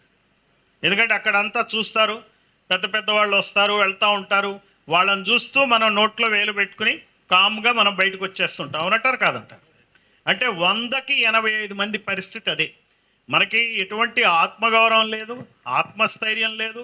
మనకు అసలు ఏమిటో, మనం ఆ రోజు బతికితే చాలరా, ఏదో ఒక ఇల్లు ఉంది, ఒక ఏదో 4 డబ్బులు ఉన్నాయి, చాలే మన బతుకు మనం బతుకుతామని గ్రామాల్లో కూడా ఇప్పుడు ఏ కులానికి ఆ కులం, ఏ ఇంటికి ఆ ఇంటి, ఎవరికి వాళ్ళే ఉంటున్నారు. అవునంటారా కాదంటారు? అంతేగాని ఈ గ్రామం మొత్తం నాది, మనం అందరం ఒకటే అనే ఉద్దేశంతో ఎవరు ఉండట్లే. అది చాలినట్టు ఈ రాజకీయాలు కూడా ఎట్లా తయారైనాయి అంటే కులాలుగా విడగొట్టడమే కాకుండా కులాన్ని కూడా విడగడుతున్నాయి. ప్రతి కులంలో కూడా 2 పార్టీలు చేశారు. ఆ టీడీపీ యాదవులని, వైసీపీ యాదవులని, టీడీపీ గౌడ్లని, వైసీపీ గౌడ్లని ఆ వాడల్లో కూడా డివైడ్ చేసేటువంటి పరిస్థితి వచ్చి చివరికి మనకి ఏమైపోయిందంటే మనం ఏ సినిమా చూడాలనే, చిన్నప్పుడు రామారావు నాగేశ్వరరావు పార్టీలు, ఏఎన్ఆర్ ఎన్టీఆర్ పార్టీలు ఉండేవి. మీకు తెలుసు కదా, ఇంట్లో అటు ఉండాలా ఇటు ఉండాలి. ఒకడు ఏఎన్ఆర్ అయితే ఫ్యాన్ అయితే ఇంకొకడు ఎన్టీఆర్ ఫ్యాన్ అవుతాడు. ఇప్పుడు మన పరిస్థితి కూడా అట్లానే ఉంది. నువ్వు జగనా లేకపోతే బాబా, జగనా బాబా, టీడీపీయా వైసీపీయా, ఈ 2 తప్పిస్తే మధ్యలో మనకేం కనపడట్లే. ఇందాక చూపించినట్టు ఆ చార్ట్లో 2 కుటుంబాలు, అటు వైఎస్ఆర్ కుటుంబం, ఇటు ఎన్టీఆర్ కుటుంబం, వాళ్ళకి 4 పార్టీలు, ఒకటి బీజేపీ అండ్ టీడీపీ, ఇటేపేమో వైసీపీ అండ్ కాంగ్రెస్. కలిసి ఉన్నా లేకున్నా కలిసే పార్టీలే అవి, అంతా ఒకతాన్లో గుడ్డలే అవి. ఆ తర్వాత ఆ 2 కులాలు మిగిలిన కులాలని ఎలా పిండేస్తున్నాయి, విడదీస్తున్నాయి, ఏలేస్తున్నాయి, డబ్బులన్నీ వాళ్ళ చేతిలోకి ఎలా వస్తున్నాయి అనేదే ఆ చార్ట్ యొక్క ముఖ్య ఉద్దేశం. అందువల్ల మనం ఆలోచించాల్సింది ఏంటంటే ఇప్పుడు మనం గనక ఒకటి కాకపోతే మనకు ఒక వేదిక కావాలా. ఇప్పుడు నాబోటి వాడికి ఈ వేదిక బాగుంది అనిపించింది, ఇందులో చేరా, సాధ్యమైనంత వరకు మొన్న జగ్గైపేట వెళ్ళాను, అంతకుముందు మాచర్లు వెళ్ళాను, ఇట్లా డిఫరెంట్ ఏరియాస్లో చూస్తున్నాం, మాట్లాడుతున్నాం, తిరుగుతున్నాం. నేనేం పెద్ద గొప్ప వ్యక్తినేం కాదు, నేను ఎన్టీ రామారావుని కాదు, చిరంజీవిని కాదు, పవన్ కళ్యాణ్ కాదు. కానీ వాళ్ళందరికన్నా గొప్ప సిద్ధాంతం ఉన్న పార్టీలో ఉన్నా నేను. అది గుర్తుపెట్టుకోవాలా. ఇక్కడ సిద్ధాంతమే గొప్పది, ఈ సిద్ధాంతాన్ని మించిన సిద్ధాంతం లేదు. వాళ్ళు ఉన్నప్పుడు ఎన్టీ రామారావు చీఫ్ మినిస్టర్ అయినా కానీ మనకేం వరగబెట్టలే బీసీలకి. ఎన్టీ రామారావు పెరియార్ పాలిటిక్స్ కనుక ఫాలో అయినట్లయితే ఈ పార్టీకి ఒక బీసీ చీఫ్ మినిస్టర్గా ఉండేవాడు. ఇప్పుడు ఈ రోజున పెరియార్ పాలిటిక్స్ ఫాలో అయినటువంటి తమిళనాడులో చీఫ్ మినిస్టర్ ఏ కులం అండి చెప్పండి నాకు? మంగళి కులం. నేనైతే మంగళి అంటాను, ఎందుకంటే నేను కుమ్మరిని చెప్తాను, నేను శాలివాహన్ అని చెప్పను. నేను కుమ్మరిని, శాలివాహనాన్ని కవర్ చేసుకోదలుచుకోలేదు. మనం ఉన్నదేదో మాట్లాడుకుందాం. ఆయన మంగళి కులం. అదే నారాయణ గురు గారు ఉన్నారు, ఆయన గౌడ కులం. ఈ రోజున అక్కడ కేరళ చీఫ్ మినిస్టర్ ఎవరు? గౌడ. పోరాటాలు చేయకుండా ఏం రావు. పోరాటాలు చేయకుండా మనం కూర్చుని ఉంటే మనకు పదవులు రావు. వాళ్ళు పోరాటం చేస్తున్నారు. ఎట్లా పోరాటం చేస్తున్నారు చూడండి. ఒక పక్కన జగన్మోహన్ రెడ్డి కానీ, ఇంకో పక్కన చంద్రబాబు నాయుడు కానీ ఎన్ని వేల కోట్లు పెడతారు చెప్పండి ఎలక్షన్స్లో? 10,000 కోట్లు పెడతారు. ఆయన ఒక 10,000, ఈయన 10,000 కోట్లు పెడతాడు. అవునంటారు కాదంటారు? ఇప్పుడు పెరిగిందంటే పెరిగితే 10,000 అనుకుంటున్నా, మీరు లెక్క చూస్తుంటే మీదే కరెక్ట్గా ఉండేట్టుంది. ఓకే, ఒప్పుకుంటా నేను. ఈ మనం ఇందులో విభేదాలు వద్దు, మనకెందుకు విభేదాలు. సో ఏదైనా ఎక్కువే పెడుతున్నారు అంతే కదా. డబ్బులు అంత ఖర్చు పెడుతున్నారు, టీవీలు వాడుకుంటున్నారు. రోజు మన ఇంట్లో టీవీ తెరవంగానే వాళ్ళిద్దరు బొమ్మలు కనపడుతున్నాయి. ఎందుకు కనపడాలండి నాకు చెప్పండి. అదే అంతే అంటున్నా, బొమ్మలు కనపడే విధంగా మనం ఆ టీవీలు ఎందుకు చూడాలి? ఇప్పుడు ఈ వార్త వస్తుందా? ఈ రోజున బీసీ అసెంబ్లీ జరిగింది, ఆ టీవీల్లో వస్తుందా? రానప్పుడు అవి మన టీవీలు కాదు, గుర్తుపెట్టుకోండి. ఆ ఛానల్స్ మనవి కాదు, మన వార్తలు రాయని పేపర్లు మనవి కావు, అవి బహుజన పత్రికలు కావు. అవి కమ్మ పత్రికలు, రెడ్డి పత్రికలు, కమ్మ టీవీ, తర్వాత రెడ్డి టీవీ. ఇది గుర్తుపెట్టుకోవాలి మనం. గుర్తుపోయారే, ఈ టీవీ నేనేం చూస్తున్నా అన్నట్టు ఉండాలి. మనం అట్లా ఆలోచిస్తే కానీ మనకి సరే పరిస్థితి అర్థం కాదు. అంతేగాని ఎప్పటికప్పుడు ఇప్పుడు ఇంట్లో సంసారం చేసినట్టు భర్త ఎట్టున్నా కానీ భార్య ఏం చేస్తుంది? జాగ్రత్తగా అంతా దాచుకుంటుంది, గుట్టు రట్టు కాకుండా. తెలుసు ప్రాబ్లమ్స్ తెలుసు, గుట్టుగా సంసారం. వాళ్ళ మదర్ కూడా ఏమంటుంది, ఈమె భార్య తల్లి ఏమంటుంది, అమ్మ గుట్టుగా సంసారం చేసుకో, గుట్టుగా సంసారం చేసుకో, అన్ని ఏళ్లలో ఇలాగే ఉంటాయి, అన్ని ఏళ్లలో ఇలాగే ఉంటాయి అంటారు. అట్లనే మనం కూడా గుట్టుగా సంసారం చేస్తున్నాం. ఈ వ్యవస్థలో తప్పు చేయొద్దు, ఎదిరించాలా, తెలుసుకోవాలా, గుట్టున రట్టు చేయాలా. వీళ్ళని పోరాటాలు చేయాలంటే ఏం చేయక్కర్లా. మనం పోరాటం అంటే ఏదో కత్తులు కటారులు తీసుకుని ఏమన్నా పొడవక్కర్లా, ఏం చేయక్కర్లా. పోరాటం అంటే ఏంటంటే ముందు మన హక్కుల్ని గుర్తించాలా, మన మానవ హక్కుల్ని మనం గుర్తించాలా, మన అస్తిత్వాన్ని మనం గుర్తించాలా, మన రాజకీయ అస్తిత్వాన్ని మనం గుర్తించాలా. మనం ఒక పార్టీకి బానిసలం కాదు, అది గుర్తుపెట్టుకోవాలా. మనం ఒక పార్టీకి బానిసలం కానే కాము. మనం చూడాల్సింది ఏంటంటే మన ఓట్లు మనం వేసుకుంటే ఖచ్చితంగా మనమే ఎమ్మెల్యేలు అవుతాం. ఇప్పుడు బీసీ అసెంబ్లీలో బీసీ అభ్యర్థులు డిసైడ్ చేసుకుంటే బీసీలందరూ, ఎస్సీలందరూ, ఎస్టీలందరూ, మైనార్టీలందరూ ఇదేటువంటి వాదనతో ఉంటే ఖచ్చితంగా మనకి మార్పులు వస్తాయి. వాళ్ళకి భయం ఉంది లోపల, నేను చెప్తున్నా మీకు, చాలా భయం ఉంది లోపల. వీళ్ళందరూ ఏకమవుతున్నారనే భయం ఉంది. ఏకమవుతున్నారనే భయం ఉండబట్టే ఎస్సీల్ని విడదీశారు. 30 సంవత్సరాల క్రితమే చంద్రబాబు నాయుడు ఎస్సీల్ని విడదీశాడు. ఆయన ఆ కార్యక్రమం ఇంతవరకు ఏమన్నా అయిందా? కార్యరూపం దాల్చిందా? నేను సుప్రీంకోర్టు వచ్చింది. అది రావణాకాష్టంలాగా రగులుతుండాలా, విడిపోయి ఉండాల. వీళ్ళు కలిస్తే కష్టం, కలిస్తే మనకి కష్టం. అట్లనే బీసీలను కూడా, పెద్ద బీసీలు చిన్న బీసీలు విడదీస్తే వాళ్ళకి లాభం. కలిసిపోయారు అనుకోండి బీసీలు, కథం ఇంకా. అందుకని చెప్పి మనం ఈ పద్ధతి అర్థం చేసుకోవాలి. ఈ పద్ధతి అర్థం చేసుకుని మనమంతా బాధితులంతా ఒక చోటికి రావాలి. మన గ్రామాల్లో కలవాలా, వాడల్లో కలవాలా, కాలనీల్లో కలవాలా. మన జ్యోతిబా పూలే విగ్రహం ఉందంటే జ్యోతిబా పూలే విగ్రహం ఎస్సీ కాలనీల్లో ఉండాలా, అంబేద్కర్ విగ్రహం బీసీ కాలనీల్లో కూడా ఉండాలా. ఆ దృష్టితో మనం ఆలోచించాలా. ఇదే సాంస్కృతిక పునరేకీకరణ అనొచ్చు దీన్ని. అంటే మనం కల్చరల్గా ముందు మనం కలవాలా, మన మైండ్ సెట్ మార్చుకోవాలి. ఎప్పుడైతే మీరు చూడండి కాలనీల్లో ముందు ఒకే కులంలో కట్టుబాటు, ఆ కులాల ఒక తరగతిగా ఎస్సీల కులాల మధ్య ఒక రకమైన ఐక్యత, అలాగే బీసీ కులాల మధ్య ఐక్యత, వీళ్ళందరి మధ్య ఐక్యత ఏ కొంచెం వచ్చినా దానికి దారి మన ఐక్యతకి నిదర్శనం ఏంటి చెప్పండి? ఈ రోజున ఏ రకంగా మనం ఐక్యతను చూపించవచ్చు? ఓటు ద్వారా. ఓటు అనేది అందుకే పోరాటాలు ఏమక్కర్లే, మనం గమనించాలా. మనం వాడి క్యాండిడేట్ ఇష్టమున్నా లేకున్నా, తెలిసినా తెలవకున్నా, మీరొద్దు మాకు మూడోవాడికి ఇస్తాం ఓటు, మీరొద్దు మాకు మూడోవాడికి ఇస్తాం మా ఓటు అన్నట్టే ఉండాలి. అలా ఆలోచించాలి. వీళ్ళు ఇప్పటి వరకు ఎలా చేస్తున్నాం మనం ఎలక్షన్స్? మొన్న ఎలక్షన్స్లో జగన్ని 164 స్థానాల్లో చిత్తుగా ఓడించారు. అవునంటారా కాదంటారు? చంద్రబాబును గెలిపించారా? చంద్రబాబును గెలిపించారా? పవన్ గెలిపించారా? కాదు, 164 స్థానాల్లో జగన్ని ఓడించారు. అవునంటారు కాదంటారు? అలాగే అంతకుముందు 2019 ఎలక్షన్స్లో చంద్రబాబుని 151 స్థానాల్లో ఓడించారు. జగన్ని గెలిపించలా, చంద్రబాబుని 151 స్థానాల్లో ఓడించారు. అయితే జగన్ ఏమనుకున్నాడు? నన్ను గెలిపించారు అనుకున్నాడు. మీకు అర్థమైందా? మనకు గెలిపిస్తే నేను ఇంట్లోంచి కదలక్కర్లేదు అనుకున్నాడు. ఈ పిచ్చి జనానికి బటన్ నొక్కితే డబ్బులు పడిపోతాయి, 2.5 లక్షల ఓట్లు. నేను ఇక్కడ బటన్ నొక్కుతా రోజు, వాళ్ళు ఆ రోజు నాడు ఎలక్షన్ రోజు నాడు బటన్ నొక్కితే నాకు ఓట్లు పడతాయి అనుకున్నాడు. అవునంటారు కాదంటారు? చాలా వీళ్ళందరూ వెళ్ళి చెప్పారు, లీడర్లు అందరూ, సార్ అట్లా బాగోలేదు అంటే మీ గ్రాపే బాగోలేదు అన్నాడు. సో ఈ రకంగా ఆయన దెబ్బతిన్నాడు. ఇప్పుడు కూడా నేనేం చెప్తున్నానంటే చంద్రబాబు కూడా ఈసారి ఈ ఎలక్షన్లో కులగణన చేయకుండా తన మేనిఫెస్టో ఏదైతే ఇచ్చాడు, ఏమి ఇచ్చాడు ఆయన మేనిఫెస్టోలో చెప్పండి? బీసీలకి 34% స్థానిక సంస్థల్లో రిజర్వేషన్ ఇస్తా అన్నాడు ఆయన. స్థానిక సంస్థల్లో రిజర్వేషన్ ఇవ్వాలంటే దానికి ఎంపిరికల్ డేటా కావాలి, కోర్టులు అడుగుతాయి. నువ్వు ఇచ్చావు కదా 34 బాగానే ఉంది, మరి లెక్కలు చెప్పమంటది. లెక్కలు అంటే ఏంటి? కులగణన చేయాలి. కులగణన చేయాలంటే ఓన్లీ బీసీల కులాల గణనే కాదు, ఓసీల కులగణన కూడా చేయాలి, అందరిది చేయాలి. ఎస్సీ ఎస్టీలది అవుతుంది.